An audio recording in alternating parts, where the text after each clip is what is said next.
Assalamu alaikum wa rahmatullahi wa barakatuh. How is everybody doing today? We're back here at the studio and we are shooting another episode of the Deen Lovers podcast, where we bring you guys the best of content that will get us closer to Allah subhanahu wa ta'ala. It's all about Deen love, Deen loving Allah subhanahu wa ta'ala, loving yourself and loving each other as brothers and sisters in Islam. And today we got Ustad Abdullahi Bihi in the building. Ustad, how are you feeling today? Alhamdulillah. How you guys doing? MashaAllah. With another amazing, really much needed topic today. It's about to get really sensitive. How are you feeling, Uthman? Well, alhamdulillah. Are you excited about today's topic? Because I'm really, really excited. I can't complain, but we can't explain. Okay. I like that. Uthman is poetic sometimes, you know what I mean? Let's see. We got bars. We drop dimes, huh? Let's see. MashaAllah. Ustad, we need clarity on this deep topic today that we're going to be discussing, Islam and culture. Right? Many times you'll see a lot of young Muslims in general, conflating the two, right? Yeah. They'll say something that's Islamic, they'll claim it to be culture, or something that's culture, somebody will say that's based upon Islam. And so we want to find clarity. So my first main question is, does the Sharia and culture, the adat and the norms of people, are they compatible? Do they work with each other? Bismillah, salatu salam ala rasulillah. Of course they work with each other. Yeah. And there's much confusion due to lack of knowledge. Yes. And we know that the origin of evil is ignorance. Oh, yeah. Many people are ignorant about the guidelines and the parameters of Islamic law in yeah. general. Yeah. So one thing that's really important before we get into that topic, Yeah. and that is no one should discuss this entire topic unless they have prior knowledge. Of course. Many of the people that do discuss this topic, they barely can read the Quran or even understand the Quran. Yeah. Mm-hmm. They haven't read any of the hadith of the Prophet sallallahu alaihi wasallam. So how can you talk about Islam and culture when you don't know much about Islam to begin with? Yeah. Islam came to beautify culture. Yeah. It didn't come to destroy culture. Yeah. Right. In Islam we have guidelines, we have standards, right? And the ayat and the hadith of the Prophet sallallahu alaihi wasallam. Yeah. And then the words of the scholars and the consensus of the scholars. Mm-hmm.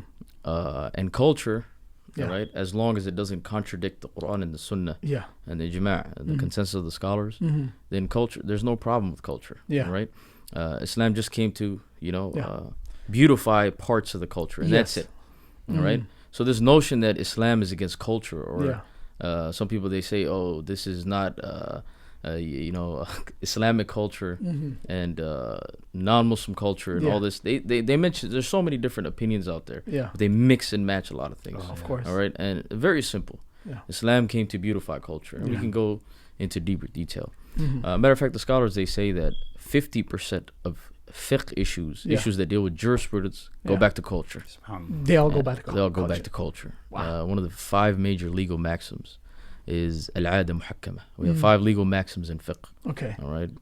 One of the 5 is al-'ada muhakkama. The culture is taken into consideration. Just yesterday, somebody asked me, if you're at a gas station, can you drink before you pay for it? That's a fiqh issue, right? Yeah. Okay, that goes back to culture. Yeah. So you go to a restaurant, do you pay first? Or some restaurants you pay first, some restaurants you eat and then pay after. Yeah. That goes back to culture. Yeah. So there's general culture and then there's specific culture. Yeah. So, and that's what I'm saying. That's why I started with the whole ignorance aspect. Yeah. People don't know where the guidelines or how do Islam and culture come together. Yeah. Right? And in reality, there is no difference. Yeah. There is a confusion, however, regarding culture or applying our Muslim culture from back home, from wherever we came from, in non-Muslim countries. That's the issue. That's where the issue is. Yeah. The issue is not Islam. The issue is, are we, for example, Somali? Yeah. Or are we American? Okay. Allah used to open up cans. Question of the century. There you go. Second generation. Well, that's a good. I mean, where are you gonna take that? Yeah. Second generation. Are you American or you Somali? Yeah. You're Somali. They like to make it easy by saying Somali American. But then what comes in is imitating the non-Muslims. Yes. Okay, so now you have imitating the non-Muslims. You have back home culture. Yeah. And then you have American culture. Yeah. How do you bring all 3 together? Yeah. And the reason why there's so much confusion is before the 20th century, or after the Immigration Act of 1965 was passed in the U.S. and even in other Western countries, Before that, Muslims never really used to live with non-Muslims. Yeah. And large diasporas like we see today. That never existed. No, this is new. This is new. Yeah. And that's why people are confused. But when we're confused, are you supposed to go and talk about what you think? Yeah. Or are you supposed to refer back to the scholars? That's very important. Ask the scholars if you don't know. Yeah. You don't just assume. Yeah. And the minute you talk about matters that you don't know about, you're in a vulnerable position. Of course. Yeah. So big time. So the Sharia and culture are compatible. Of course. Yeah. They complete each other. They complement each other. Of course. And, the Sharia came to beautify these cultures. Yeah. It didn't come to destroy these cultures. Absolutely. Okay. One of the biggest evidence is that is Arab culture. Yeah. Was Arab culture destroyed? No, it wasn't. Not all of it. Most of it the was oppression preserved. part of it, like burying daughters alive, that was taken out. Yeah. Right? Stealing, killing, and rights to women, and also boasting about your tribe and tribalism and all that. That was taken out. Things that are against Islam. Things that are against Islam. Yeah. But some of the matters that were in accordance with Islam, such as speaking the truth. Of course. Arabs never used to tell a lie. They'll bury their daughter alive, but they'll never lie. Wow. All right. Culture. For example, honoring the guest that exists. Yeah. Also, this comes into another topic that just comes to mind right now. Yeah. There is this attack on Arab culture. Yeah. All right. Because in the name of racism, there are people that are racist. Yeah. In every culture, there are racists. Yeah. All right. Allah Alam. Yeah. You can make the argument that some cultures are more racist than others. You can make that argument. Yeah. But that's not what we're trying to discuss. Yeah. There's this attack on Arab culture, and a lot of times it's not Arabs or Arabs, or it's not about that. Yeah. It's about attacking Islam. Yes. And this is one kind of a scapegoat to get to Islam. This is get the to door, Islam. the bab. Yes, the door. Yeah. And many people don't know that Arab culture is actually praised by the Prophet ﷺ. When we're talking about Arab culture, the original Arab culture, not what we see today. Yeah. All right. The Prophet ﷺ, he says in authentic hadith, "Tama'dadu." Yeah. Tama'dadu. What does this mean? Tama'dadu refers back to a man by the name of Ma'ad ibn Adnan. All right, from the forefathers of the Prophet ﷺ.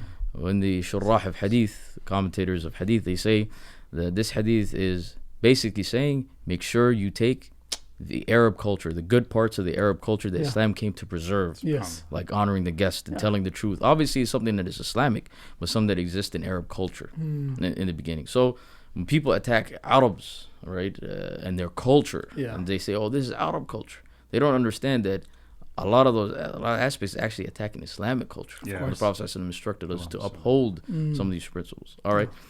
Other people might say, oh, some of the stuff that they do is embedded within Arab culture. No, that's not Arab culture. Arabs never had that culture of, whatever evil they might say. Yeah. So, and attacking another culture is never good. Yeah.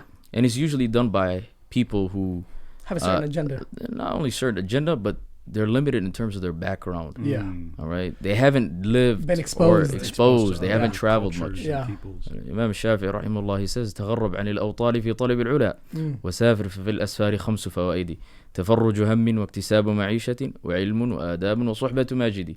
That you should travel to the different countries so that you could benefit, right? You benefit five benefits. One of the 5 benefits is that you get to learn other people's cultures. Yeah. So attacking another people's culture is never a smart thing to do. Yeah. It's not something wise. Yeah. Attack the, individual. Or the actual act. The act of that person is doing. Yeah. All right.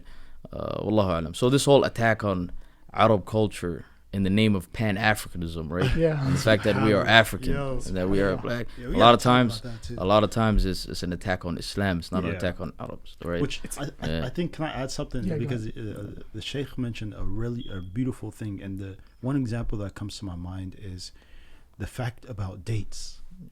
Dates, on the strength of the Prophet ﷺ being an Arab.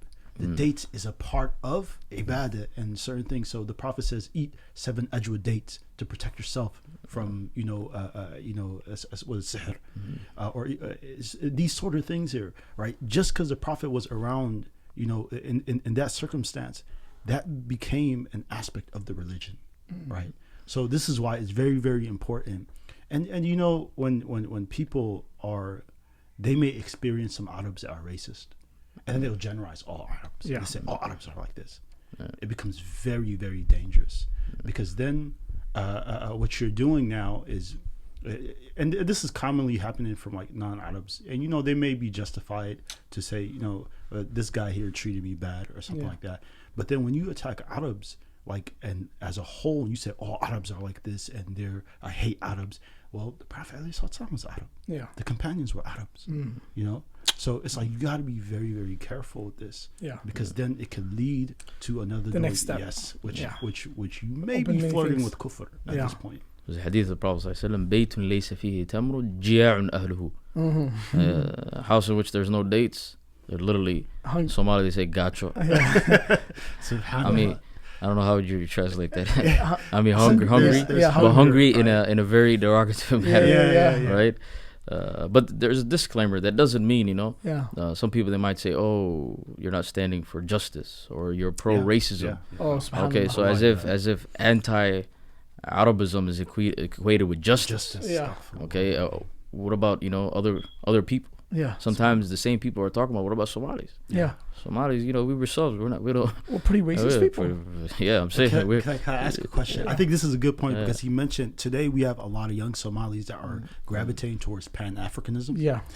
And what that does is, so you become like, you develop this like anti, everybody else, sort of behavior. All, the first human being was an African, and we're the best people. So when it comes to like pride and being proud of your culture, where and when does it stop?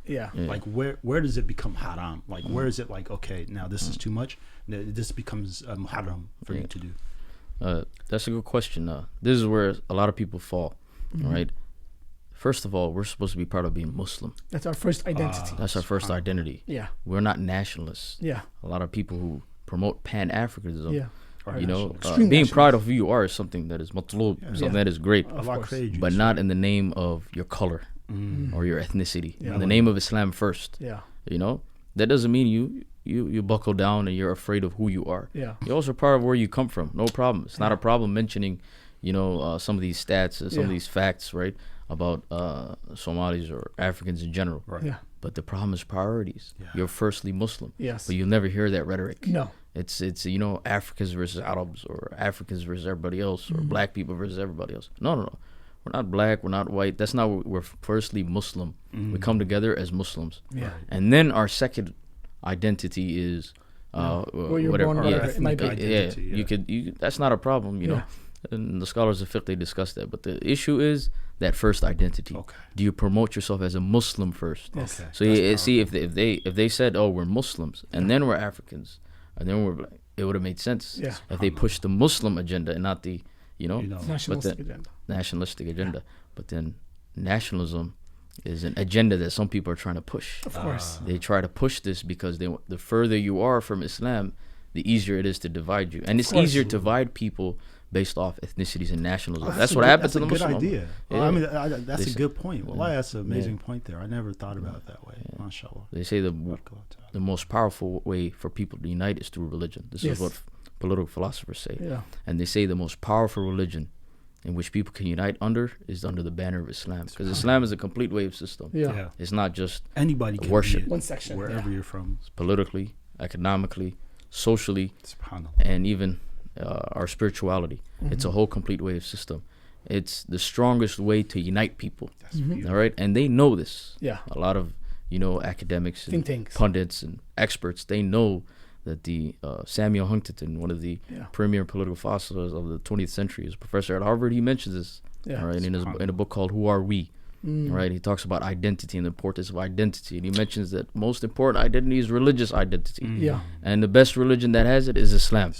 Subhanallah. Right, so people don't. I need to read that book. That's a good book. So I mean, people, we have to stop talking about nationalism. Arab nationalism was a big thing back in the 60s, 70s. Nowadays, there's a move of black nationalism. Yeah. This is all ways to divide us. Yes. Divide and conquer is the first way to divide people up. This is the way they're trying to divide us Muslims. Yeah. All right. That doesn't mean we don't speak for the truth. We mention, what is wrong, but we unite under the banner of Islam. We fix it. Right. Yeah. We don't just pull the victim card all the time. Shaykhuna, I can ask you a question. Cause there's Somalis along with other Africans who are now gravitating specifically towards a subcategory of Pan-Africanism, called a movement which people are trying to glorify Kemet, which is what Egypt was, right? That was the original name of Egypt, is Kemet, right? Not Egypt. Egypt is a Greek term. That was, so now they're saying, Somalis are saying, young Somalis, oh, this is the land of Punt. So he was a Pharaoh, and Egypt, and that was part of our culture. So now we're going to start wearing ankhs, and now we're going to start, talking about and embracing this sort of culture, and say, Somalis come from there, right? Punt land, the land of Punt, right? Originally, and then XYZ, and then they start to go on this way and say, hey, look, it's Kemet. Kemet was a beautiful. They built pyramids. They built all these things. We have to acknowledge that we come from a great culture. And so, what would you say to those young Somali kids? I mean, that's the problem, right? Yeah. First, where is the Islam and all that?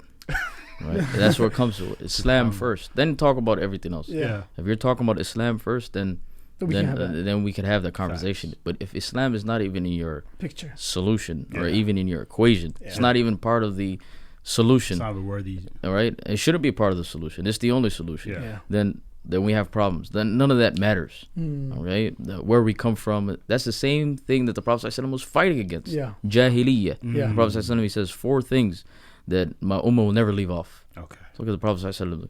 Prophet ﷺ said 4 things the ummah will never leave off. 2 of them have to deal with nationalism and racism, right? الفخر بالأحساب والأخذ بالأنساب, right? الفخر بالأنساب والأخذ بالأحساب. يعني being proud of your lineage and where you come from. You know what I'm saying?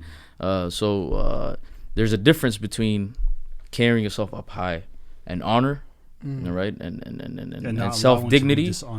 Not allowing to be dishonored. Yeah. And boasting about your background and putting other people down. Yeah, and putting other people down. So there's no problem going look into the history books, and even that, Allahu Alam, if it's authenticity, if it's authentic, that could be easily debated. I'm not gonna say it's 100%, but that could be argued because there's other evidences, there's other books that exist. There's also that argument. What are Somalis? Are they originally Arabs? Are they originally Africans? There's a lot of debate. A lot of people, they straw man, and it's a little bit difficult. And there's a lot of research that needs to be done. Absolutely, there's nothing clear cut at the moment. Yeah, we don't have a lot of information. And all Somali history, a lot of it is, post-Islam. Pre-Islam is like very rarely will you find any works or anything on it. Yeah, everything is post-Islam. Yeah, that's facts. And the people who wrote about Somalis were either Westerners or other Muslims, other Muslims from, either from Egypt or from other places, right? Yeah. So I mean, that's what the main thing is that we push Islam and that we are Muslims and not our. The second comes where we come from. That's all secondary. So the minute you're busying yourself with something that is secondary, and you forget about what you are primarily, they got you. Wow. Yeah. You're done. That's a good point. Yeah. Ustad, how can one differentiate between culture that's complements the Deen and one that doesn't? A lot of people conflate this, and obviously you said it first, it needs knowledge. Yeah, that's where it goes back to. It goes back to knowledge. All right. The first thing is we have to know the guidelines of Islam. As long as we know what is halal and what is haram. Right. All right. That's the first step. The next step is to now look at these matters of culture. Yeah. All right. As long as they're not contradicting the Deen, yes, then there is no problem. So sometimes you have 2 extremes. Yeah. You have some people, they want to debunk Islam in its entirety. Yeah. All right. In the name of culture. Yeah. And some people, in the name of culture, sometimes they go to the opposite. All right. And they make things Islamic that have nothing to do with Islam. Yeah. So I'll give examples for both. So some of these leftists, right? Yeah. Extreme liberals. Yeah. What one of their agendas, all right, whoever doesn't know, then it's unfortunate, is to destroy morality and ethics of society. Of course. So that we don't hold each other accountable. Of course. Yeah. And that totally goes against Islam. Of course. Because one of the main concepts of Islam is al-amru bil ma'ruf and nahy anil munkar. Of course. All right, commanding the good and forbidding the evil. This is something that was worldwide. Yeah. Everybody practiced. Even here in America in the 70s and 80s. Yeah. If you're doing something wrong, your neighbors will stop you. Yeah. As a child growing That's up. True. In the 70s and 80s. You talk to some of the elders, that's what they would do. But nowadays that doesn't exist. The point is, al-amru bil-ma'ruf an-nahy al-munkar is so great that Abdullahi ibn Mubarak, right, one of the premier scholars of the 2nd century, passed away in the year 181, he says that if there was a 6th pillar of Islam, it would be al-amru bil-ma'ruf an-nahy al-munkar, commanding the good and forbidding the evil. Yeah. Now what they're trying to do is destroy morality and ethics. Yeah. Right? And we are supposed to hold each other accountable. Yeah. Right? Command the good. If somebody's falling, tripping, slipping, we have to go catch them. Right? So that's one extreme. Yeah. All right? They're trying to destroy Islam from a morality perspective in the name of culture. Yeah. So that nobody holds them accountable. SubhanAllah. Okay? And then the other extreme is you find this typically in the elders, is that something that is looked down upon in the culture, but not necessarily in Islam. Yeah. Okay? Okay. And that has a place. All right? Something that is frowned upon is probably in the culture that has the Quran and Sunnah did not discuss is unethical. Yeah. You shouldn't do it. But the issue is now we're in a different country. Yeah. We're not back home. The standard has changed. A lot of things have changed. So some of those cultural norms can't be applied out here. That's a good So one of the examples of that is long hair. All right, long hair is an example. Like young brothers love the long hair, bro. Long hair in the 70s and the 60s. Yeah. Everybody had long hair in Somalia. Right, Yes. right. Then with the whole, regime change, the coup, and then the Civil War, people turned away from that. Yeah. And then one of the reasons why they don't like long hair is because the elders is because it reminds them of the 70s and what happened during the 70s, right? Oh. So now in the Somali culture, it's frowned upon to have long hair, right? Yeah. Okay, but now we're in the United States. Yeah. A whole different ball game. It's not. We're not over there. Yeah. So it's a little tough issue now. So they're looking at it as you guys are imitating the non-Muslims. It's not something from our culture. Yeah. Okay. Interesting. And then the young guys, they come back and they say, well, the Prophet ﷺ had long hair. You see here? All right. So see where the confusion comes. Yeah. So you have that other side where they take matters of the culture and apply it in a country that doesn't exist. So and the right way is that Islam is our guidelines. Anything outside of that, you look at it case by case, depending on where you are. All right. Yeah. Certain cultures, communities, societies, and where you at. How about braids? iPhone braids. I know a lot of young brothers. They're like, bro, the Prophet had braids. Yeah, 4 lines. So I could wear it now, right? So people are even getting dreads, and they're doing all these nice, hair. Definitely, sometimes it's a bab that if it opens up, it's never going to end. Yes. Okay. So it's a tough issue, man. Right now, the issue is we live in the United States. Yeah. And is it a melting pot or is it a salad bowl? Right now, we're probably in the stage of a salad bowl moving into a melting pot. Okay. So maybe the next generation, they're probably going to be more American. The next generation after that, they're going to be purely American, right? But we don't have a case study of anything. This massive immigration of Muslims in a non-Muslim country has never happened. No. That's true. So we don't have anything to look at from before to kind of foresee the future. Yes. It's right? no evidence. So it's not evident. So a lot of the young people here today, we're kind of mixed in with two worlds. You got one foot back home, one foot here. But the next generation, they're probably already, these new young guys that are coming up, right? So it's a tough issue, man. And I'd say at the moment, we got to look at it case by case until things settle down and it comes a little bit more clear. So it's not something that people, you just go and talk. Right. You don't just, and give verdicts. Nuances, right? There's a lot of nuance to it. It's more difficult than it is. And they say the more they learn, the more they realize how much they don't know. And how about let's say, for example, it's African American Muslim. In his culture, it's a common thing, right? And he's a Muslim. So he's like, I'm just gonna wear braids. It's accepted in his culture, right? So if an act is accepted in your culture, like that, for example, and it's not something that is universally done, but it's just accepted in your culture, and you're a Muslim, and nobody like really frowns at you or like, you're considered an immoral person. How about that? I mean, in the culture, if it's accepted, right? And does it go against the Deen? The qaida is there's no problem. Yeah, that's the principle. That's the maxim. Okay. And one of the 5 major maxims, customs are taken into consideration. Of course. All right. So the kalam, the speech that we had before, that probably doesn't apply to Caucasians or African Americans or people who are indigenous Muslims. Right.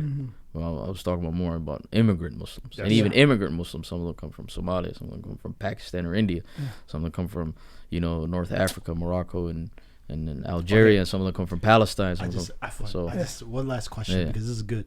So when you have al-adu mahkamatun, right? When you have these maxims of usul al-fiqh, and then you say the culture can decide, and then you mention is becoming a melting pot. Some of these Somali kids are not going to have any Somali culture. It's going to be American culture. So now that culture, it's its own culture now, and they're considering themselves a part of that culture. So whatever is a part of that, then they're like, well, this is a part of American culture. We're Americans. What's wrong with it? I think that debate's already happening. I mean, that's a tough question. That's where it lies, man. I mean, it's becoming a melting pot if it hasn't become already. So Allah Alam. Ibn Umar used to say, let it happen, then we'll discuss it. So people ask him theoretical questions. Yeah, they would ask him. I mean, there's 2 schools, right? There's the Iraqi school. They love the hypothetical questions. They love discussing. And there's a good side to it. Abu Hanifa and even his mashayikh, Hamad ibn Abi Sulaiman and the whole crew in Iraq. Those guys, they love hypothetical questions. Hayya hala, marhaba. They love to talk about issues that would happen. They say that Abu Hanifa discussed 60,000 issues that never happened during this time. One of them is praying in the sky. All right, if you're in the sky somehow, how do you pray? SubhanAllah, today it happens in the form of airplanes, right? Wow. Ibn Umar in the Medina school, they're like, nah, they're very, very conservative. We'll not talk about issues until it happens. Practical. Until it happens, I'm not getting it.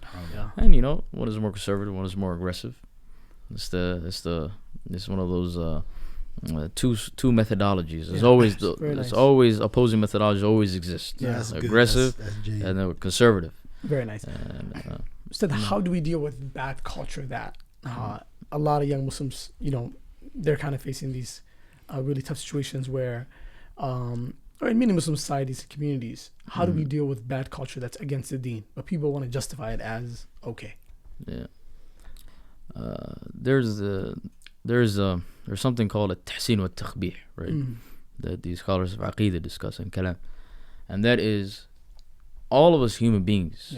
We know what is good and evil, innately. We know the fitrah. We know what is good and what is evil.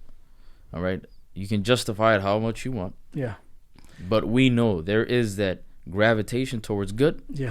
And there's that, you slide away from evil. There's that within you. You have that in it. So that's the first thing. It's not something, it doesn't require rocket science. It's not rocket science. It's common sense. Everybody knows what is good, what is evil. Right? To a certain extent, right? Some of the more deeper issues, maybe that requires referring back to the people of knowledge. So, people got to be real with themselves. Stop justifying, what people want to give excuses, and that's a common trait amongst millennials. All right, they like to justify their actions, even if it's wrong. And we got to get away from that. It goes on in the whole concept, using the victim card, always justifying your actions. It's very, very don't judge me. It's all very, very weak. All right, so بل الإنسان على نفسه بصيرة ولو ألقى معاذيره. Every human being knows themselves the most, even if you make excuses. You know yourself the most. That's the first level. Second level, some of the more deeper issues that could go either way. Then you refer back to the scholars. Don't talk to what you think or what I think. Go back to the people of Ahl al-Ilm, people of knowledge. All right, and not everybody who comes on a mic, all right, or has a beard is a person of knowledge. That's another thing. Who's qualified.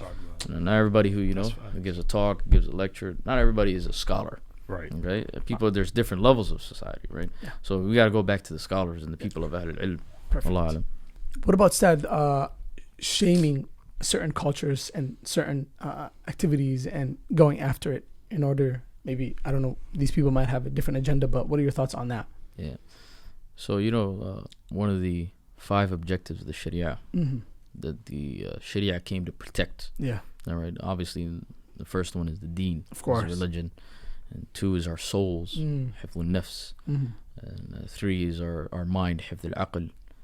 And one thing that is important is حفظ العرض, that is protecting your honor. Of course. You know, every single person has one honor, has a reputation. You have one face card. Yeah. And you know, and there's this attack on the whole concept of honor. Yeah. Why are we shaming people that, you know, are doing evil acts or doing wrong acts, or maybe they're not as, and there's 2 sides of the story. These people, they like to straw man the argument, right? Yeah. Honor is something that is important, whether you like it or not. Yeah. That's something that is part and parcel of not just the Muslim community, the international community. Of course. If you have no honor, if you have no reputation, nobody's going to respect you. Of course. Bottom line. Yeah. Whether you like it or not, go to your grave with it. That's just human life. Some things in life, you just got to deal with it. That's how it is. All right? But at the same time, does it mean that we should, you know, somebody could make a mistake, somebody could, you know, should have shortcomings? Does that mean we could go and just bash them and do whatever? No. I mean, there's certain circumstances that could be warranted. Yeah. But in general, we try to command the good in private, try to give them nasiha advice, you know, and other ways with good adab, good etiquette. Some people, you know, they lack mannerisms. Some people, they just, you know, with the whole internet and social media, they just go out. So, but sometimes it could be warranted. But in general, people mix the 2 issues. Yeah. All right.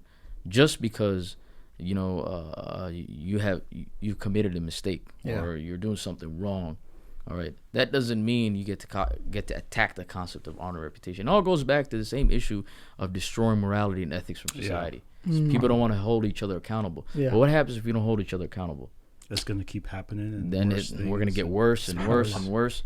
But if we keep each other in check, even if you may not have the right intention, some people might say, "Oh, you don't have the right intention. You're staying away from that because you're afraid that people might shame you." Well, even though that may not be pure, that's still better than doing the evil act. Yes. Prophet ﷺ, he says in the hadith narrated by Bukhari, كل أمتي معافى إلا المجاهرون, that my entire ummah will be forgiven except those who publicize their sins. Why?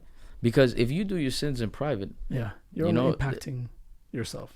Not only that, you're impacting yourself, but also you're afraid that people would find out. You're ashamed. That you're ashamed of doing it. So that shameness of ruining your honor is something that is important. Of course. Because it prevents you from doing the sin. Yeah. See, not everything is perfect. You may not have the right intention. Yeah. Some people won't do an evil act because of being shamed. But if that shameness is taken out, they'll do it. That's so true. God. So the thing is, that may not be the best person. Yeah. The best thing is to do it because, you know, Allah subhanahu wa ta'ala, you're obeying Allah, you're staying away, right? That's the best thing. But we are fighting with shaitan and iblis. Iblis has, trillion-year history? Yeah. Guy knows every rule in the book. He knows us. He knows us best. He's our clear-cut enemy. So in whichever way, shape, or form we can defeat him, we defeat him.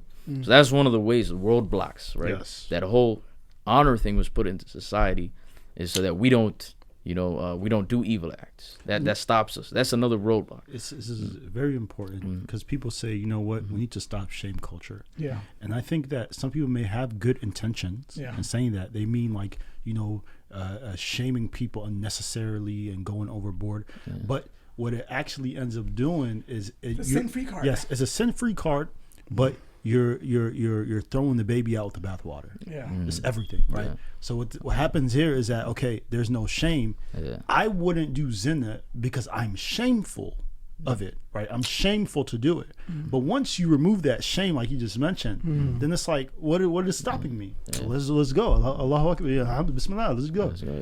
And that's the thing, is some of the people that are saying that they might be well intended. But sometimes, a lot of times, the gullible, pure intended people are the most dangerous people in society. Yes. All right. Yahya ibn Sa'id al-Qattan, he says, "Ma ra'aytu akdhaba min as-salihin." When it comes to hadith narration, I've never seen people that lie more than the righteous people. Righteous people didn't learn because they would pass on a hadith they would learn for no reason during the time of hadith narrations. Not that righteous people are bad. Yeah. But sometimes being well intended, you're trying to stop people from judging others, something that is very good. You're trying to get people to be more sincere in staying away from sins, which is something good. But look at the bigger picture. Yes. Look at the agenda. A Muslim has to be fatin, has to be clever. Don't just jump on a bandwagon. Don't just jump on anything. Look, think, reflect, and if you're confused, refer back to people that you trust, that could be your mentors, right? And don't just, So that's the thing. The whole honor thing is something that's put in society that keeps us in check. Of course. And if you look at some of the more successful communities, they have that. Yes. Here within the United States, they have that. That's true. They keep each other in check in certain Jewish, areas. Gated communities of Jews. Yeah, man. Yeah. So there's a reason why they have it, but why are we going away from our own principles right now? Al-amru bil-ma'ruf wal-nahy anil munkar is something that's great. Wow. The problem is a lot of times, yes, there are many times where I don't know, I don't have a statistic for it. Yeah. And that's another thing. A lot of times we speak without facts. Yes. We assume. Yeah. Or we just see one or two instances and we generalize based off our own experiences. So even me saying many, I wouldn't say that's correct because I don't know. I don't have a stat sheet with you right in front of me, telling you, right. So I can't say many, but I would say there are, some incidents that occur where people don't do amrul ma'ruf and nahy anil munkar in the right way. Yes, right. There's conditions for it. You have to have knowledge for what you're saying. You can't just say, Absolutely. You can't just say whatever about the deen. You have to have knowledge. You have to be munsif and adil. You have to be just in the way you approach it. You have to be very lenient. If Allah subhanahu wa ta'ala commanded Musa to be lenient with Fir'aun, who said, Ana rabbukum al-a'la. Allah subhanahu wa ta'ala said, فَقُولَ لَهُ قَوْلًا لَيِّنًا. So imagine our Muslim brethren. So that's the thing. So, but just because the way they apply amr al-ma'ruf and nahy anil munkar, commanding the good, forbidding the evil, is wrong, that doesn't mean we go against the whole concept. Yes. That's the problem. They're destroying the whole thing because of some issues. And that's not how things work. Not only life that, is a little bit more they also do say like, I'm not going to listen to you. I'm going to reject your advice. Although that advice, Allah subhanahu wa ta'ala is going to ask you about that. Like you knew this was like what they're telling you, the reminder they gave you was true. But because of their bad actions, you rejected that wholesale. It's a scary place to put yourself in. SubhanAllah. Right? SubhanAllah. So they call it, we need to destroy the aib culture. Does aib mean shameful? Yeah. Is it the same meaning? Right. Is that how you would explain? What does aib mean? Explain it to us. I mean, that's what it means, essentially. That's aib. Don't do that. Yeah. It's shameful. Yeah. All right. We get that ever since we're young. Been told that. Yeah. How do we? That's it's one of those things where there's more nuance to it. People, like I said, it goes back to the same concept of shame culture that we were discussing.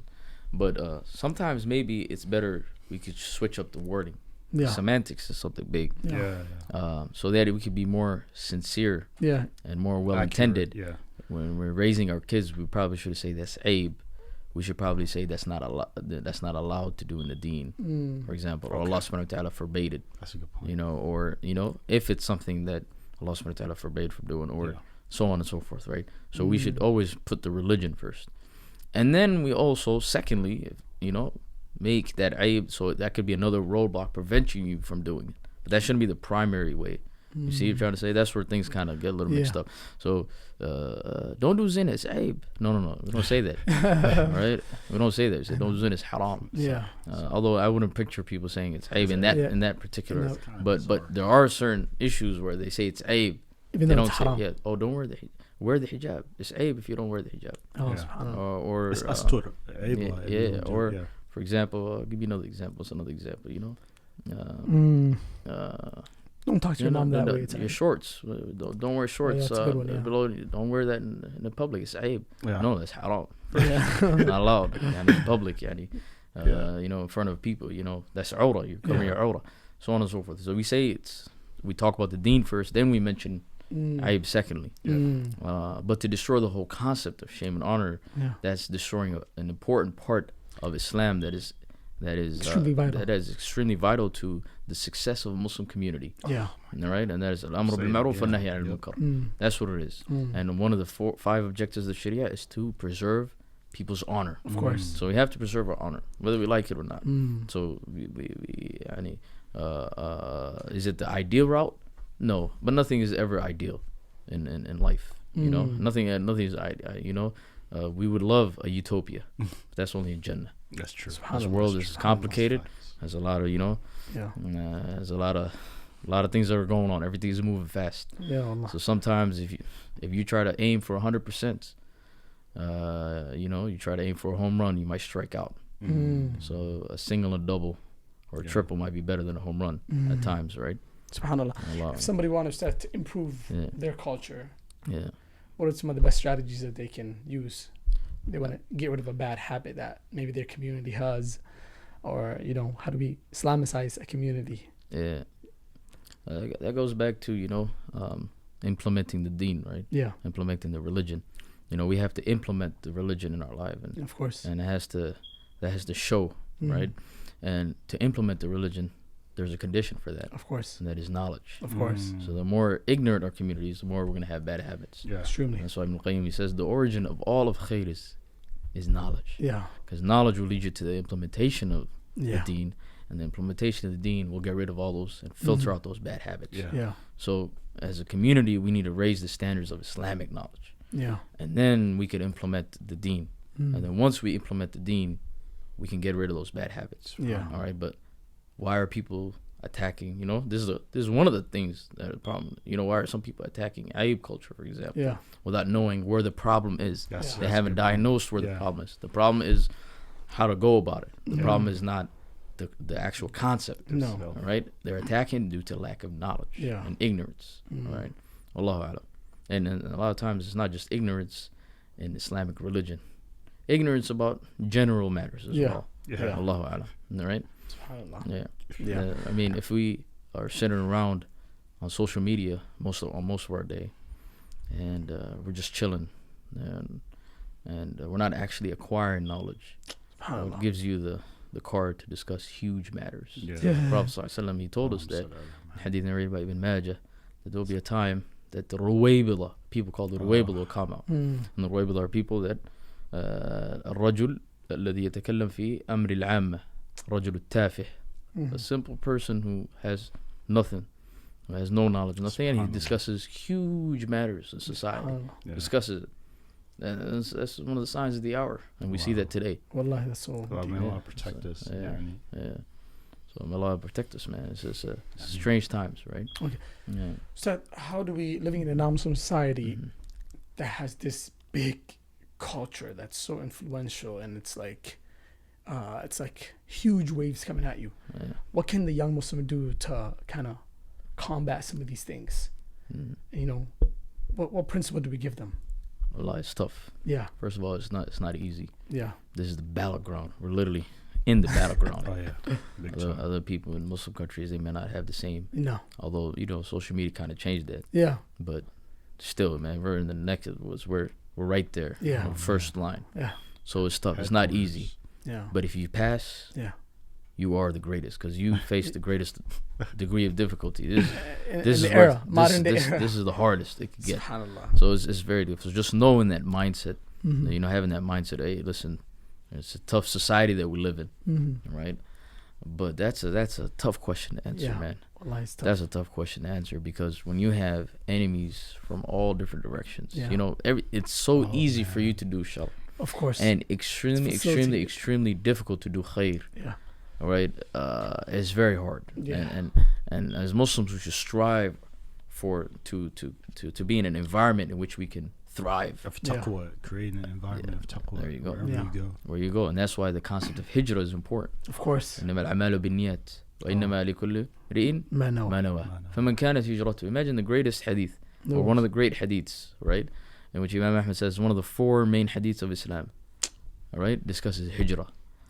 Discusses, hijrah. And we're not saying hijrah from non-Muslim countries to Muslim countries. Yeah. That's not the point here. But the point here is the importance of environment. Yes, of course. Absolutely. The environment, because as human beings, we are a product of our environment. Our environment, whether we like it or not. Al-mar'u ibnu bi'atihi. Of course. All right. The Prophet ﷺ, he tells us that the people of al-khayl and al-ibil, people who around horses and camels a lot, they have jafaf, they have dryness and toughness, right? Al-ghilzatu wal-jafaf fil faddadin ahl al-wabar, he says. All right, and then he says that leniency, all right, and tasahul and good akhlaq are in the people of goat and sheeps, yani shepherds. Yeah. And that's why every single prophet was a shepherd. All right? Think about that, peep game. Yeah. If animals could have an effect on us, what about human beings? Imagine human beings is dangerous. He could destroy us. A animal who can't even speak, has nothing to his name. It's gonna be your meal. He's just around you and he's affecting on you. SubhanAllah. If with the food that we eat affects us, you are what you eat. They say. Of course. That's facts. Of course. You are what you eat. If what we observe and consume has an effect on us, imagine a walking, talking human being from all directions. Oh my God. That's just so environment. So if we want to be successful, we have to create environments that are healthy. That's environments. So how long is that going to take? It's going to take a long time. Yeah. But it's something that ideally would it happen? Allahu Alam. Yeah. Allahu Alam if it's going to happen. But that's what we need to focus on. Absolutely. Creating an environment that is healthy. And that's why my advice to my brothers and sisters in Islam is to be around people that are better than you in Deen. Of course. Always look for people that are better than you. Absolutely. Don't hang around people that are around the same level or lower than you in terms of Deen. Look for people that are higher than you in Deen. Be honored, have pride in your Deen as well. When we're playing basketball, right? Yeah. And you got next, you're gonna pick up the best 4 players. Of course. You're not gonna pick up, guys who are trash or can't play, right? You got to do the same thing in life. Yeah. Pick up 4 guys, that are better than you, so you can get that ring. Yeah. That's how life works, right? Yeah. So environment, that's key. So we start with small environment, so on and so forth, and maybe hopefully there could be khair that come from that. Yeah. It's a long project. It's a long road. But we gotta get started now, though. Yeah. Don't wait. Yeah. Ustad, let's discuss a few extremely, bad habits within our culture, especially local Muslim community that we see sometimes. The non-mahram contact between the two genders is a big one. Especially cousins. Yeah, cousins hugging, taking photos, hanging out, and justifying it in the name of we're family. Yeah. What are your thoughts on that? I think many cultures are actually like many Muslim cultures. Yeah. They have this issue. Yeah, especially in the West. When they come to the West and they establish themselves, it's mushkila. Yeah, this is one of the incidents. That's a good example where the culture goes against the Deen. Yeah. Okay. All right. And our Deen is very clear that there's no contact between non-mahram men and women. Right. Mm-hmm. That's clear cut in the Deen. Mm-hmm. Okay. And some of the madhahib might even say that even touching your maharim breaks your wudu. Oh. So imagine a non-mahram person, So the whole cousins thing, even if you grew up with each other, Deen is very clear cut about that. Yeah. That is very clear cut. We can't follow the culture in that. And the moment we let it slide by, the more we slide by, it'll lead to something bigger. It leads to something bigger. Yeah. It all starts with that shaitan's one of his go-to, plays in his playbook. Yeah. And that is, he'll never tell you to do the big thing. He'll tell you to start with a small. Step by step. He does that to everyone. Tell you do this, one thing. We all know what happened with Balsisa. SubhanAllah. Right? Balsisa's story is a very good example. Oh, yeah. Big time. So, that's something that needs to be one of the bad habits that we're discussing within our culture that needs to be taken out. But how come we don't see people discussing those issues? Yeah. Because it's not an Islamic issue. They don't care about Islamic issues. Right. They care about issues in which they want to follow their hawa, their desires. They want to justify their sins. Yes. So, but they'll never talk about this. Yeah. Allahu A'lam. That's a very good point. Yeah. Another one is music. Yeah. Boundaries. Parents won't allow new young like rap music, but the culture of this music they won't allow it, but the culture of their Somali music or Pakistani music or Arab music they'll allow it. Yeah, that's a Look problem. At this type of shift. Yeah, I don't know where the logic and rationality is in that. All right, haram. Yeah. Especially the ones that say that's haram, but then they see them begging Somalis. How does that make sense? Like dancing to it. Come on, you can't. That's not how things work. Yeah, SubhanAllah. So that's the thing with music. But the thing with music, it's a little bit more unique because it's been made religious too. Yeah. There are certain callers today that say that music is halal, following the opinion of Ibn Hazm. And Ibn Hazm, rahimahullah, is a great scholar from the 5th century, passed away in 456, with many books, one of the greatest books in fiqh, al-Muhalla. He had some issues in many different fields. And this is one of the issues where all the scholars, qadiman wa hadithan, from before him and after, went against him. This is literally a consensus amongst the scholars that music is haram, right? Ibn Hazm and a couple other scholars have said that opinion, that is not just weak, it is shadh. It's not even taken into consideration. And hadith in Sahih Bukhari is very clear in that. Of course. And before that, the ayah in Surah Luqman is very clear in that. Of course. That Ibn Mas'ud radiallahu ta'ala says it's referring to music. Yes. وَمِنَ النَّاسِ مَن يَشْتَرِي لَهُ الْحَدِيثِ. Right? That ayah, as Ibn Mas'ud says, is referring to music. In the hadith in Sahih Bukhari, literally the Prophet says that people will come and say that music is halal. Music and khamr is halal. SubhanAllah. يستحلنا قوم الحر والحرير والخمر والمعازف. People will come and say that music is halal, and then you come and you say music is halal. Literally, that's what the hadith says. It's the reality today. You look outside. And the hadith of Sahih Bukhari is an authentic hadith. As many scholars like Ibn Hajar and many of the great muhaddithin have said, it's authentic. It's a mu'allaq hadith by way of Hisham bin Ammar, but it's an authentic hadith. All of the scholars have said that came after Bukhari that it is authentic. Bal even Hajar argues that it's not mu'allaq and that it's mawsul. Wallahu a'lam. But the point is, people have made it into a religious issue. I don't know if that has gotten into the Somali elder community, but it's trickling into the younger community, right? Music is haram. Many scholars have mentioned that it's consensus amongst the scholars that it's haram. Ibn Hazm's odd opinion, we don't take by that. Ibn Hazm is a great scholar. He has many odd opinions, or I wouldn't say many, but a number of odd opinions, and this is one of the odd opinions that scholars from all four madhahib have went against. So music is haram, and also a heart, as Ibn Qayyim mentions, a heart cannot have the love of the Quran and music in the same. Statement. It's so beautiful. You see it's true. They're oxymorons. It's Quran or music. You try that today. The minute you start listening to music more, try to listen to Quran. It's not going to work. It's Quran or music. Choose one or the other. But don't come in and say that music is halal. And a lot of times, people who say that the hadith and Bukhari is weak, you ask them, what is a mu'allaq hadith? Do you even know what a mu'allaq hadith is? They don't even know what it is. Take it easy. Take it easy, man. Take a seat. Right? And this actually goes to a point where we're going to get to it, but people, they take what they hear, not because it's the truth. They go, it's ikhtilaf, it's ikhtilaf. It caters to their hawa. It's their hawa, that's all it is, right? Because if you were to actually go through this whole issue, there's no way you would come out following Ibn Hazm's opinion, right? If you actually went through all the ulama, like you just mentioned, it would be impossible for you just to be like... One of the mashayikh, Shaykhuna Shaykh Amr Bahjat, he mentions there's a consensus amongst the scholars in an issue, but it somehow, according to what this person thinks, it goes against the Quran and Sunnah. They're like, we don't care about the consensus. Quran and Sunnah said.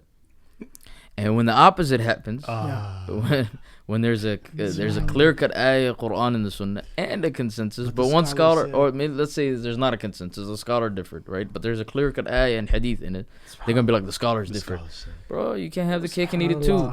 You can't say here, Quran and Sunnah, and in this issue, I'm going to take, there's a difference of opinion. That's how you know there's no structure, there's no foundation. That whole movement, right? In every issue you'll see, there's no base. They're jumping around. It's contradictions all over the place. And if you go back to the usul, the foundation structures, nowhere. And a person without foundations, without structure, without values, without qiyam is never respected anywhere. And they'll never have a future. You can say anything about a person, even somebody who's a non-Muslim, you'll see that even non-Muslims are different darajat, right? They're different levels. Of course. Some of them, they follow their values. They have values. They have certain... Don't you have some type of respect for them, right? Because they follow what they believe in. But a person who's jumping all over the place, is following every cloud that passes by, where are they going to get to at the end of the day? All right? There's no substance to it. So as Muslims, we got to be disciplined in our approach. And we have to go away from being emotional. If you look at a lot of the issues, when we look at it, we tackle it in an emotional way. We don't use any rationality. We're just be emotional. This is all emotions, right? And that's an issue. This is not the time for emotions. And the times. You gotta be really concrete. You gotta be concrete. And if you don't know what's going on, take a back seat. Do what you gotta do. Right? Clean your room before you knock on the neighbor's door. Stick to yourself. If you don't know what's going on, or if it's a little confusion, or you don't have any, take it easy, man. You don't have to go and flex everywhere you go. SubhanAllah. So Allah musta'an. Another really societal ill, I should say, or culture that has gone wrong is how we talk with children and kids and the relationship between parents in this category, in which when the kids are at school, they're being talked to in a certain way, soft, lenient, It's just, even when a kid fails something, he'll just get a pat in the back. You did a good job. Everybody wins. Hey, you at least tried. Right?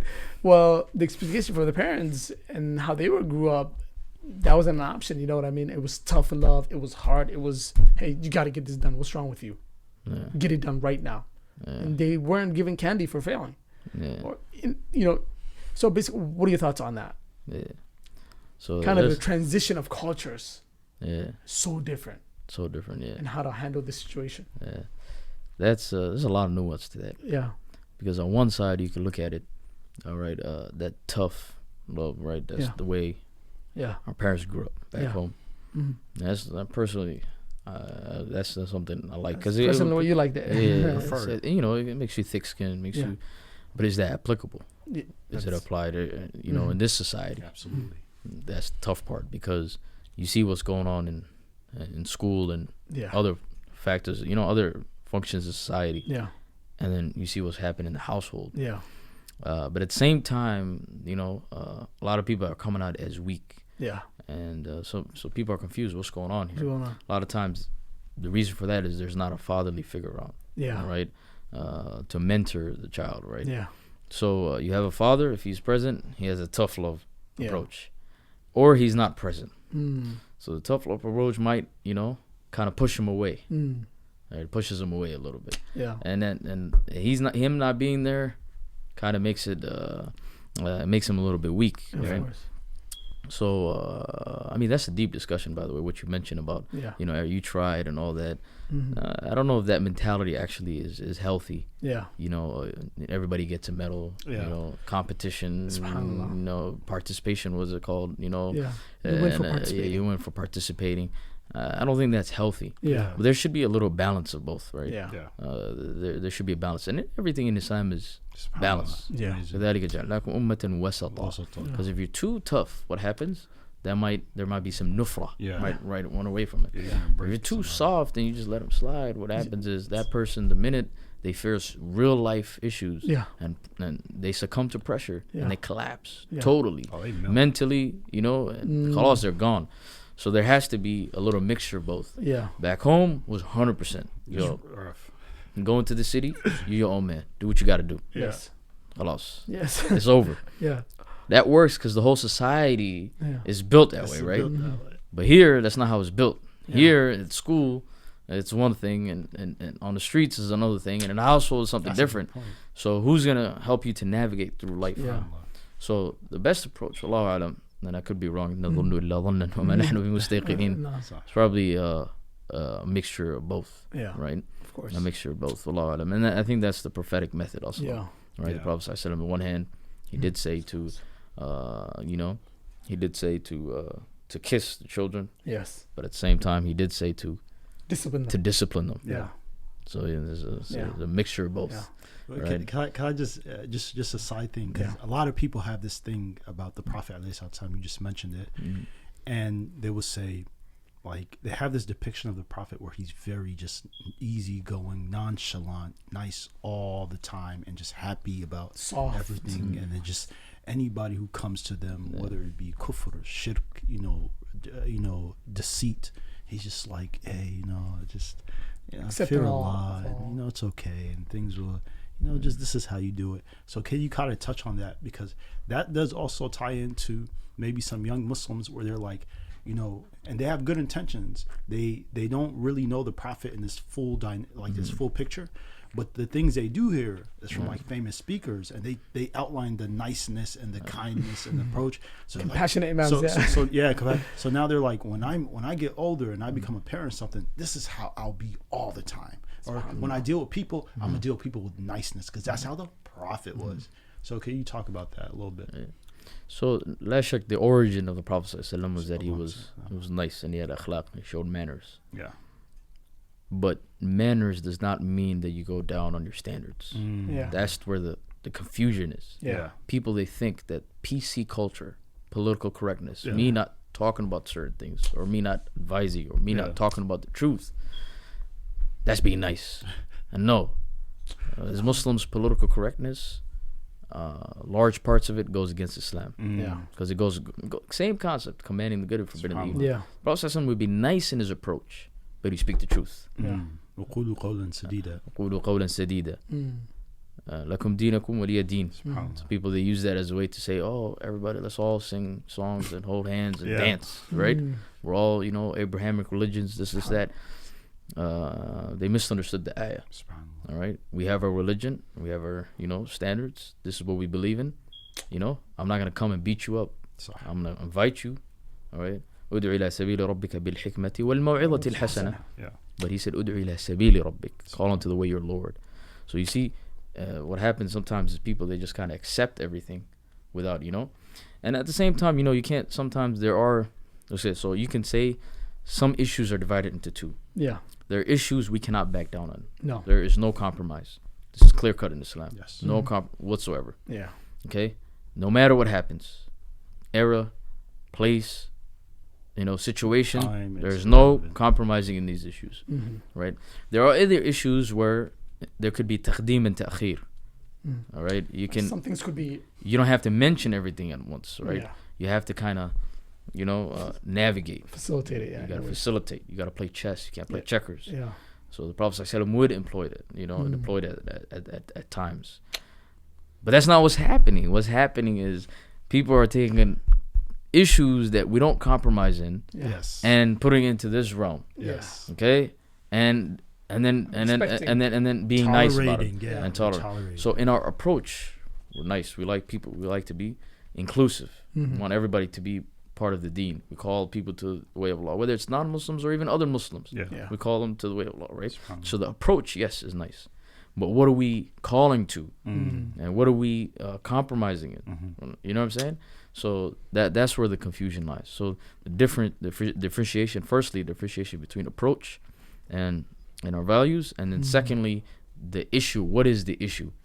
All right. A lot of times it's La ilaha illallah, Muhammad Rasulullah is on the line.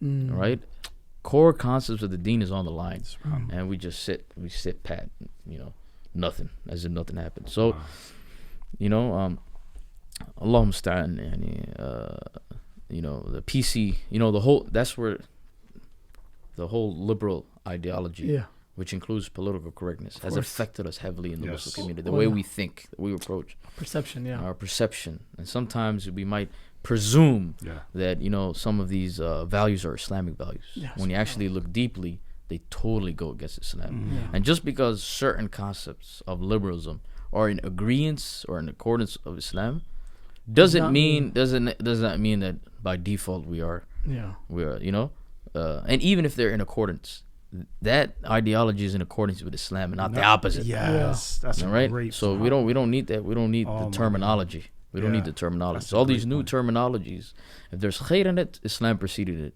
If there's shar in it, Islam has nothing to do with it. All right. And if we believe in the truth, why are we so scared? Why are we so why are we taking a back seat? Why are we in the trunk? You gotta be in the driver's seat. If you believe in the truth, be honored about your Deen. Be proud for your Deen. What's funny sometimes, some people will say, "Oh, this here is a part of Islam," and then they'll totally accept that whole ideology, and then they'll embrace it. SubhanAllah. It's like, oh yeah, this giving people and the community and helping the poor, and I'm gonna become communist now. It's like, no, that's not what it's doing. Look, the fact that you're facilitating help and support to people who need it in the community and the needy, right? That's Islam did that. And if any other ideology agrees with it, right? You should be loving Islam more. Like say, wow, that's amazing. Islam is great. Not say, yo, this other ideology is awesome, right? Because Islam preceded it. Glorifying an aspect of the Deen more than its had, all right? And almost not even looking at the other aspects of the Deen, that's also a sign of caution, right? Although different times, different places warrant certain aspects of the Deen to be, put forth. But doing this, constantly, that's a problem. Yes. When communism was big, socialism, and this whole concept was big, and now it's trickling back a little bit. But when it's big, back in the 70s and 80s, when the USSR was strong, the Soviets, right? They were saying that this is an Islamic concept. People who had leaning towards communism, or even they were communists, and they were saying that Abu Dharr al-Ghifari, radiallahu ta'ala an, the great companion, was the first communist in Islam, and all this. Look at that. And then when the Soviets, collapsed in 91, they were nowhere to be found. They all went back to the holes.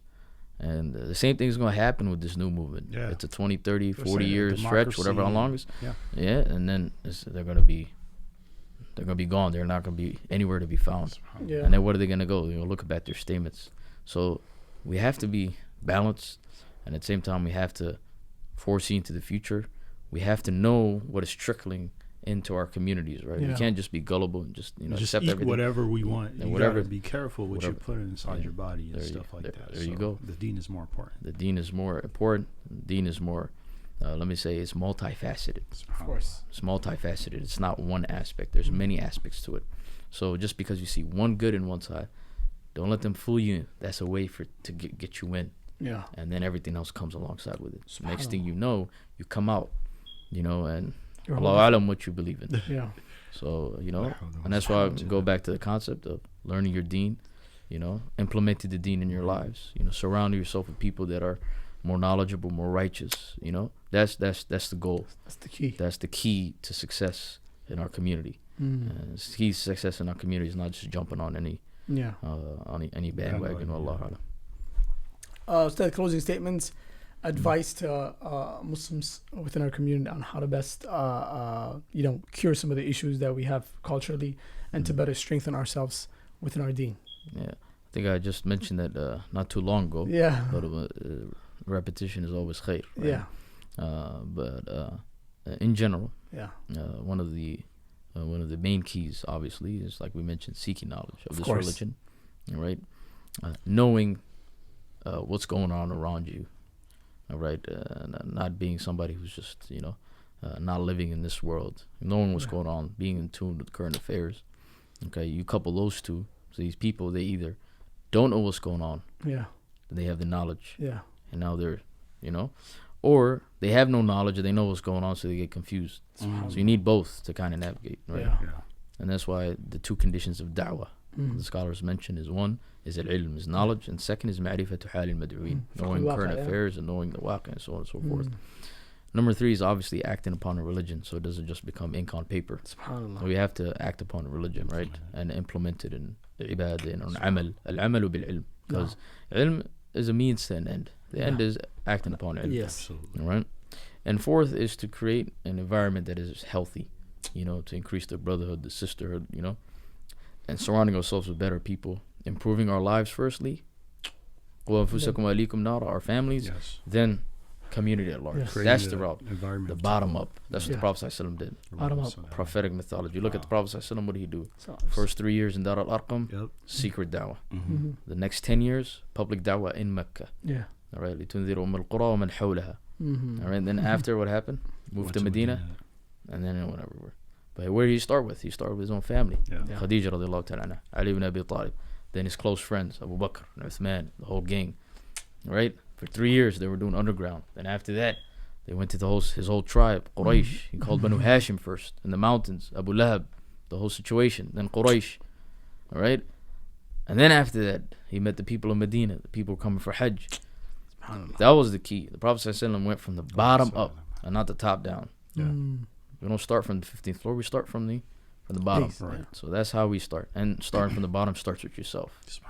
It doesn't start with anybody. Before you look at anybody else, start with yourself. And then start with the people closest to you. And then after that, so those are the, general advices, wallahu alam. Yeah, wallahi. Very important. And also being prideful of your deen. Of course. Having really honor in your deen. Yes. You walk up with your chest up. Yes. Right? And not that you belittle others. Yes. Because arrogance, as the Prophet ﷺ says, al-kibru bataru al-haqqi wa ghamtu an-nas. Yes. Is rejecting the truth and belittling people. We don't belittle anybody. Matter of fact, you look at everybody as if they're higher than you, they're better than you. Or as long as they're Muslim. As long as they're Muslim, they're better than you. Yeah, it's good you made that qualification. Because some people walk around like Jeff over here is better than the Islam is a gift from Allah Subhanahu wa Taala that it's the best way of life, right? So وهو الذي أرسل رسوله بالهدى ودين الحق ليظهره على دين كله ولو كره المشركون. So it's very important. Inshallah, we will close at that. This was a much needed and deep discussion. Allah barik feek, ya Ustad. Inshallah, we hope to have you back soon. Oh man, this is amazing. I love this. Jazakallah khair for the invite. For sure. Appreciate it. Allah jazakallah khair. Inshallah, we'll close it at that. We'll see you guys next time. Tell us your feedback in the comments and other points, inshallah, that we want to benefit from you guys. This is all helping each other in that which will get us near to Allah subhanahu wa ta'ala. And we'll see you guys next time, inshallah. Sallallahu wa sallam ala nabiyyina wa ala alihi wa sahbihi. وإيماني أضاء الكون وزمن بإسلامي وإيماني